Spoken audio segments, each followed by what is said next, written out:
တစ်စစ်ထဲနဲ့ရဲဘော်ဇွဲမဟင်းကိုဖိတ်ခေါ်ပါတယ်ဟုတ်ကဲ့ကျေးဇူးပါရဲဘော်မောင်ကျွန်တော်ကတော့ရောကောက်ွယ်ရေးတပ်ဝင်တရကစမိုင်းဖြစ်ပါတယ်ကျွန်တော်မဆွေးနွေးခင်ပေါ့နော်လူဒေါ်လာရေးဘာသာပေါင်းစုံကွန်ရက်ကလူကိုအထူးကျေးဇူးတင်ပါတယ်ကျွန်တော်တို့ဒီကိုတွေကလေးလေးစားစားနဲ့စကဝိုင်းဆွေးနွေးပွဲမှာပါနိုင်ဖို့အတွက်ဖိတ်ကြားပေးတဲ့အတွက်လည်းကျေးဇူးအများကြီးတင်ပါတယ်ကျွန်တော်အနေနဲ့ခုနကရဲဘော်မောင်လေးလည်းဆွေးနွေးသွားတယ်ပေါ့နော်လူထုကြက်တဲတွေရောမြေပြင်အခြေအနေတချို့လည်းသူဆွေးနွေးသွားတယ်ပေါ့ကျွန်တော်ဆွေးနွေးလို့တဲ့အဓိကအကြောင်းရတော့ကျွန်တော်တို့ကလက်ရှိဒေါ်လာရေးကျွန်တော်တို့လက်တောင်းချောင်းထောင်ပြီးတော့စခဲ့တဲ့ဒေါ်လာရေးဖြစ်တယ်ပေါ့နော်အဲဒီချိန်တုန်းကဆိုတနိုင်ငံလုံးအတိုင်းအတာနဲ့လူထုအားလုံးပါဝင်တဲ့ဒေါ်လာရေးဖြစ်ခဲ့တယ်ပေါ့လက်ရှိချိန်မှာတော့ကျွန်တော်တို့ကလက်သုံးချောင်းထောင်ပြီးတော့စခဲ့တဲ့ဒေါ်လာရေးလက်ရှိချိန်မှာဆိုလို့ချင်းကျွန်တော်တို့မျိုးတွေသိမ်းနိုင်တဲ့အနေအထားတွေဖြစ်လာပြီတချို့စီးရဲနိုင်ငံရေးအခြေအနေကတချို့မျိုးတွေပြန်ပေးလိုက်ရတယ်ဆိုပေမဲ့ကျွန်တော်တို့ကတော့အားရစရာမဟုတ်ဘူးပေါ့နော်ပြီးတော့ကျွန်တော်တို့နေ့ညဆွေးနွေးတဲ့စကားဝိုင်းကောင်းစဉ်မှာလည်းမြန်မာနိုင်ငံရဲ့လက်ရှိအကျပ်တဲကနေပေါ့နော်ဘယ်ဟာထွက်ပေါက်ဖြစ်စေမလဲပေါ့စကားလုံးကအရင်ကြီးပါပဲလဲဆိုတော့မြန်မာနိုင်ငံရေးဆိုတဲ့စကားလုံးရဲ့ထွက်ပေါက်ဆိုတဲ့စကားလုံးရဲ့ပေါ့နော်မှန်တယ်ပြောလို့ရှိရင်ကျွန်တော်အသက်အရွယ်ကျွန်တော်တွေ့ကြုံရနေဆိုလို့ရှိရင်စကားဝိုင်းမှာအများကြီးဆွေးနွေးနိုင်ဖို့အရေးချင်းတွေအများကြီးကျွန်တော်လိုအပ်သေးတယ်ပေါ့ဒါပေမဲ့ကျွန်တော်ရဲ့လက်ရှိဒေါ်လာရေးအတွေ့အကြုံရကျွန်တော်တတ်နိုင်တယ်လို့တော့ကျွန်တော်ဆွေးနွေးသွားမယ်ဆိုတော့ခုနပြောတဲ့ကျွန်တော်တို့လက်သုံးချောင်းထောင်ပြီးတော့စခဲ့တဲ့ဒေါ်လာရေးလက်ရှိချိန်တွေမှာဆိုလို့ရှိရင်မှန်တယ်ပြောလို့ရှိရင်အောင်မြင်မှုလမ်းစာဖြစ်နေပြီပေါ့နော်ဒါပေမဲ့အချိန်တိုင်းတာတစ်ခုတည်းကြာနေပြီကျွန်တော်တို့9နှစ်တာအတော်ထဲရောက်လာပြီပေါ့ဒါပေမဲ့ဒါကကျွန်တော်တို့အတွက်အားရစရာမဟုတ်ပါဘူးဘာလဲဆိုတော့ကျွန်တော်တို့ဟာကိုအဆုံးသတ်ပေးနိုင်မှသာလျှင်ဒေါ်လာရေးအဆုံးသတ်ပေးနိုင်မှသာလျှင်ကျွန်တော်တို့ရဲ့နောင်လာမဲ့ကျွန်တော်တို့ရဲ့မျိုးဆက်တွေကိုကျွန်တော်တို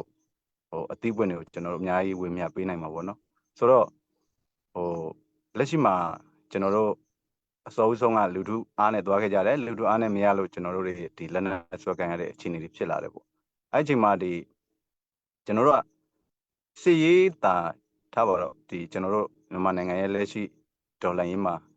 60%တောင်မှမဟုတ်90%လောက်အထိစစ်ရေးအောင်မြင်နိုင်ပြီဆိုတော့ကျွန်တော်တို့နိုင်ငံရေးအခင်းကျင်းတဲ့နေကျွန်တော်တို့ကောင်းကောင်းကြီးအသာစီးယူနိုင်မှာပေါ့နော်ကျွန်တော်ရဲ့တဦးတဲ့အမြင်ပေါ့ဆိုတော့လက်ရှိမှာ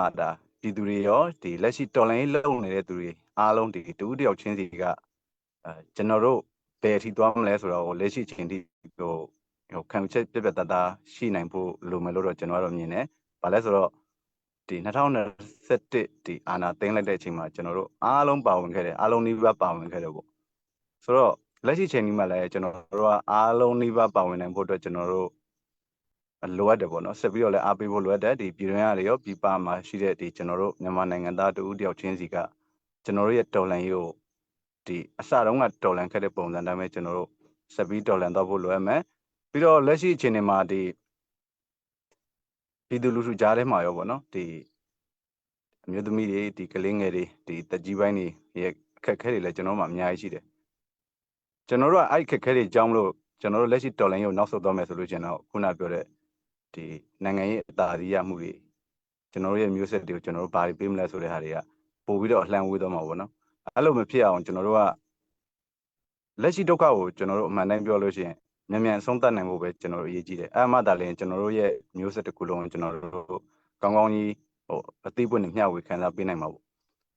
ဆိုတော့ဆက်ပြီးတော့ဆွေးနွေးရမယ်ဆိုလို့ရှိရင်ဦးဆုံးမှာလူထုအားနဲ့ဆွမ်းနာလည်းပြောတော့ပေါ့နော်လူထုအားနဲ့သွားခဲ့တယ်လူထုအားနဲ့သွားပြီဆိုလို့ရှိရင်ကျွန်တော်တို့မရတော့တဲ့အတွက်မဖြစ်မနေလက်နက်ကင်တဲ့အနေထားမှာလည်းကျွန်တော်တို့အထိုက်လျောက်ထိကျွန်တော်တို့အောင်မြင်မှုတွေရနေပြီနေရာဒေသအသီးသီးတိုင်းနဲ့ပြည်နယ်အသီးသီးမှာအောင်မြင်မှုတွေရနေပြီဒီထက်အောင်မြင်မှုရဖို့ပဲကျွန်တော်တို့လိုအပ်တယ်အမှန်တမ်းပြောလို့ရှိရင်ကျွန်တော်တို့အများကြီးမလိုတော့ဘူးပေါ့နော်ကျွန်တော်တို့နည်းနည်းလေးပဲရှေ့ကိုဆက်ပြီးတော့ကျွန်တော်တို့ရှောက်လိုက်နိုင်မယ်ဆိုလို့ရှိရင်ခုနပြောတဲ့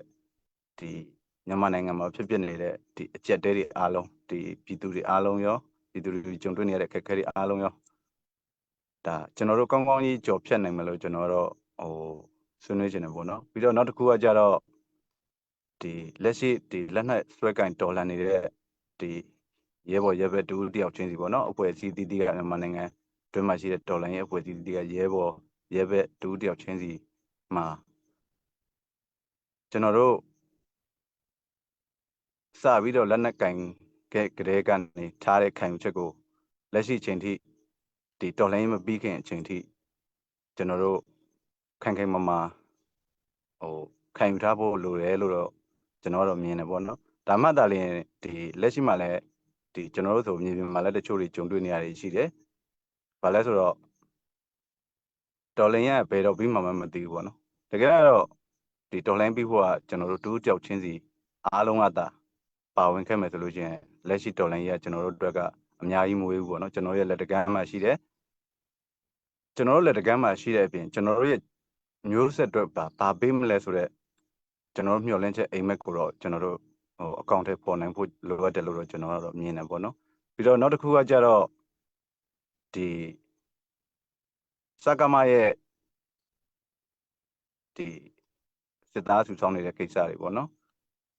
ဒီစစ်ကောင်စီမှာကသိတဲ့အတိုင်းဒီနိုင်ငံတကာရဲ့အားကိုးမှုရှိတယ်ပေါ့နော်ဥပမာဒီတရုတ်တို့အိန္ဒိယတို့ဒီရုရှားတို့ရဲ့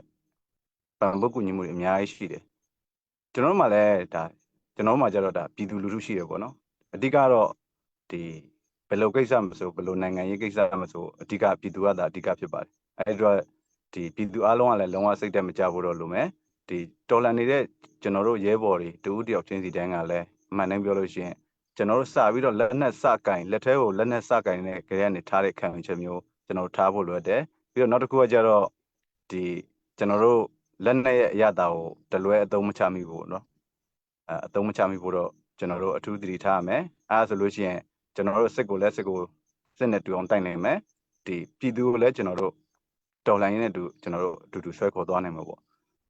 ဆိုတော့ဒီနေ့ညဆွေးနွေးတဲ့ခေါင်းစဉ်တဲကနေပြောရမယ်ဆိုလို့ရှိရင်မြန်မာနိုင်ငံရေးဆိုတဲ့အတိုင်းဒီမြန်မာနိုင်ငံရေးရတာရှုပ်ထွေးနေတာကြက်တဲနေရတယ်အခုမှမဟုတ်ဘူးပေါ့နော်ဒီ2021အာဏာသိမ်းမှတော့မဟုတ်ဘူးကျွန်တော်တို့ဒီမိုကရေစီရဲ့အရသာကိုဖားတစ်ပိုင်းငါးတစ်ပိုင်းလောက်ကျွန်တော်တို့ခံစားခဲ့ရတာတော့မှကျွန်တော်တို့မှလွတ်လပ်မှုတွေဒီငြိမ်းချမ်းမှုတွေအများကြီးရခဲ့တယ်ပေါ့ဒီကိုယ်ပိုင်ဆုံးဖြတ်ပိုင်ခွင့်တွေကိုယ်ပိုင်ခံယူချက်ဟိုအများကြီးကျွန်တော်တို့ရခဲ့တယ်ပေါ့ဆိုတော့အဲ့လိုအနေထားမျိုးကိုပြန်ရဖို့ကျွန်တော်တို့ရဲ့မျိုးဆက်ကိုပြန်ပေးနိုင်ဖို့ဒီကျွန်တော်တို့လက်ရှိ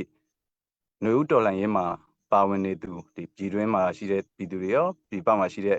ဒီမြန်မာနိုင်ငံသားတူတယောက်ချင်းစီတိုင်းကယောဂကျွန်တော်တို့ဘာအတွက်တော်လှန်မှာလဲဘသူအတွက်တော်လှန်မှာလဲပေါ့နော်ကျွန်တော်တို့ကတော့တခြားတစ်ခုကတော့ဒါကျွန်တော်တို့လူတူးတယောက်အတွက်ကျွန်တော်တော်လှန်တာမဟုတ်ဘူးမြန်မာပြည်သူလူထုတရက်လုံးအတွက်တော်လှန်တာဖြစ်တယ်ပြောမယ်ဆိုလို့ရှိရင်ကျွန်တော်မြန်မာနိုင်ငံကတအားလှပတဲ့နိုင်ငံတစ်ခုပါလူမျိုးပေါင်းစုံဘာသာပေါင်းစုံနဲ့အတူရှင်တွဲနေထိုင်နိုင်တဲ့ဒါပန်းပေါင်းစုံနဲ့ဥယျာဉ်ကြီးတစ်ခုပါကျွန်တော်တို့ကအဲ့ဒီဥယျာဉ်ကြီးပြန်ပြီးတော့ဘယ်လိုပြောမလဲတကယ်ရောင်စုံပန်းတွေအများကြီးပွင့်နေအောင်ကျွန်တော်တို့လက်ရှိတော်လှန်နေတဲ့သူတွေအားလုံးကကျွန်တော်တို့ပခုံးပေါ်မှာထမ်းထားပြီးတော့မှကျွန်တော်တို့ဒီဥယျာဉ်ကြီးကိုပြန်ပြီးတော့ကောင်းကောင်းမွန်မွန်လုပ်နိုင်ဖို့လိုအပ်တယ်ပေါ့နော်ဒါကျွန်တော်ရဲ့ဆွေးနွေးချက်ပါပြီးတော့နောက်တစ်ခုကကြတော့ဒီကျွန်တော်တို့မှာနိုင်ငံရေးအရာဘယ်လိုပြောရမလဲနိုင်ငံရေးအရာစကားပြောနိုင်ဖို့ဆိုလို့ရှိရင်လက်ရှိကျွန်တော်တို့ရဲ့အခင်းချင်းဒီအစောပိုင်းတုန်းကလည်းကျွန်တော်ပြောခဲ့သလိုပေါ့နော်ကျွန်တော်တို့တော်လှန်ရေးကိုကျွန်တော်တို့ရှေ့ကိုဒီထက်နည်းနည်းအားစိုက်ပြီးတော့မှပို့ပြီးတော့ရှောက်လန်းနိုင်မယ်ဆိုတော့ကျွန်တော်တို့ရဲ့ဒီနိုင်ငံရေးခင်းချင်းဒီကျွန်တော်တို့ရဲ့ generation တွေရောလက်ရှိဒုက္ခခံစားနေရတဲ့ပြည်သူလူထုတွေရောအမြန်ဆုံးလွတ်မြောက်နိုင်မယ်လို့ကျွန်တော်ကတော့ဆွေးနွေးချင်ပါတယ်ဗျဟုတ်ကဲ့ကျေးဇူးတင်ပါတယ်ဒီအန်ကယ်ဦးထွန်းကြီးကိုကျွန်တော်ဖိတ်ခေါ်ပါတယ်ခင်ဗျ